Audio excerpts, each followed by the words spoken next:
కొత్తగా auto rickshaw పర్మిట్లు జారీ రవాణా రంగ సంక్షేమ బోర్డు ఏర్పాటు ప్రతిపాదనపై హర్షం ముఖ్యమంత్రి రేవంత్ రెడ్డి రవాణా శాఖ మంత్రి పొన్నం ప్రభాకర్ కు కృతజ్ఞతలు. తెలంగాణ రాష్ట్ర ఆటో రిక్షా డ్రైవర్ల సంఘాల జేఏసీ దీర్ఘకాలికంగా పెండింగ్ లో ఉన్న ఆటో మీటర్ ఛార్జీలు తక్షణమే పెంచాలి.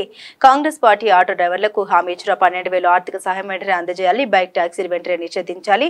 హైదరాబాద్ మహానగరంలో కొత్త ఆటో రిక్షా పర్మిట్లు ఇవ్వడానికి రాష్ట్ర ప్రభుత్వం జీవో జారీ చేసినందుకు మరియు రవాణా రంగ సంక్షేమ బోర్డు ఏర్పాటుకు ప్రభుత్వ ప్రతిపాదన ప్రకటించడం పట్ల తెలంగాణ రాష్ట్ర ఆటో రిక్షా డ్రైవర్ల సంఘాల జేఏసీ హర్షం వ్యక్తం చేస్తూ తెలంగాణ రాష్ట్ర ఆటో రిక్షా డ్రైవర్ల సంఘాల జేఏసీ నేతలు ముఖ్యమంత్రి రేవంత్ రెడ్డి రవాణా శాఖ మంత్రి పొన్నం ప్రభాకర్ కు కృతజ్ఞతలు తెలిపారు.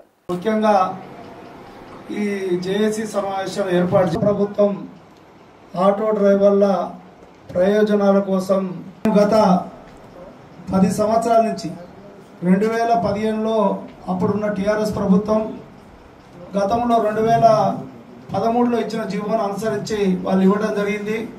గత ప్రభుత్వం ఈ హైదరాబాద్ నగరంలో ఆటో పర్మిట్ కావాలని చెప్పి నేషనల్ రాష్ట్ర సంఘాలన్నీ కూడా గుర్తింపు సంఘాలన్నీ కూడా 10 డిమాండ్ల 40,000 కొత్త ఆటో పర్మిట్లు ఈ రాష్ట్ర ప్రభుత్వం ద్వారా విడుదల చేయడం జరిగింది.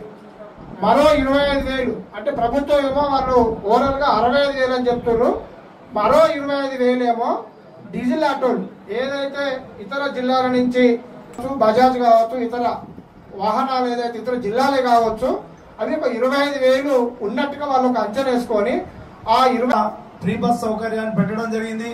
ఈ ఫ్రీ బస్ సౌకర్యం పెట్టడం వల్ల ఈ రాష్ట్రంలో ఉన్న ఆటో డ్రైవర్లు చాలా మంది జీవనోపాధి దెబ్బతిన్నది. ఆనాడు ఇక్కడ ఉన్న సంఘాలన్నీ కూడా జేఏసీగానే అనేకమైన ఆందోళనలు ఏర్పాటు చేయడం జరిగింది. అప్పుడు ప్రభుత్వము ఆటో డ్రైవర్లతోని చర్చలు జరిపి ఏ ఆటో డ్రైవర్ కూడా తెలంగాణ బిడ్డలే, ఎవరికి నష్టం కాకుండా మేము చూస్తాము, ఫ్రీ బస్సు వల్ల నష్టపోయిన డ్రైవర్లందరూ కూడా ఆదుకుంటామని చెప్పి ఆనాడు రాష్ట్ర ముఖ్యమంత్రి గారు, మంత్రులు, అనేక మంది అధికారులు వారు చెప్పడం జరిగింది. వారు చెప్పిన విధంగా ఏ సమస్య కూడా పరిష్కరించలేని దశలో మేము అనేకమైన కార్యక్రమాలు రూపొందించుకొని అనేకమైన ఆందోళన చేయడం జరిగింది.